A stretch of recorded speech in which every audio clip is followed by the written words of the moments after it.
This is Flutter Basics from the Flutter Guys YouTube channel. In this part, we will learn about the stepper widget in Flutter. A stepper widget displays progress through a sequence of steps. Stepper is generally used in filling forms online. The first step is to define a list of step widgets, so I will define a list called step list. Now we have to define the steps in this list. The step widget has a parameter called title in which we must set the title of the step. We have 3 steps. The first step is the account, the second step is address, and the last step is confirmation. Now we need to set stepper widget inside scaffold and body property. Stepper has a required parameter called steps, and we must pass it a list of step widget, which we pass the list we created above. This is a basic stepper and we need to customize it. First, in order to have a horizontal stepper, we must set its value to horizontal in the type property.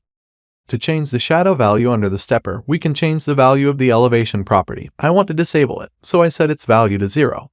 The next step is to implement the content of the steps. For this, we must use the content property in the step widget. In the account step, I want to create 2 simple text fields named email and password. Therefore, I use the column widget and 2 text field widgets.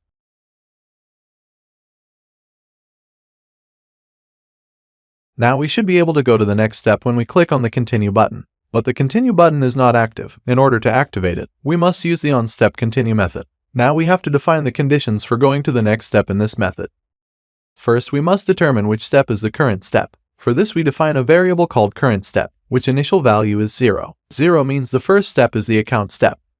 Now we have to set this variable in the currentStep property in the stepper widget. When we click on the continue button, we need to change the value of the current step to go to the next step. To do this, we check if the value of the current step is less than the length of steps -1. Change the value of the current step using setState and increase it.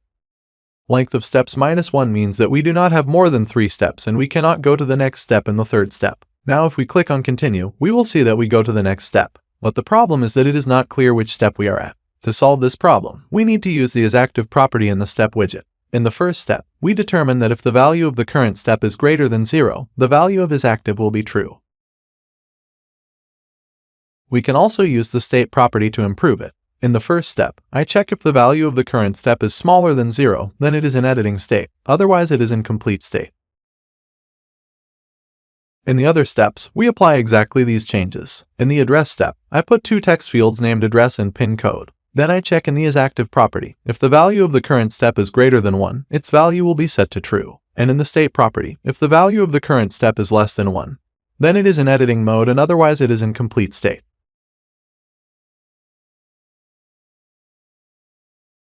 In the confirm step, I don't put a special widget, but I check the isActive value. This time if the value of the current step is greater than 2, it will be true. Also, since it is the last step, I set the value of state equal to complete.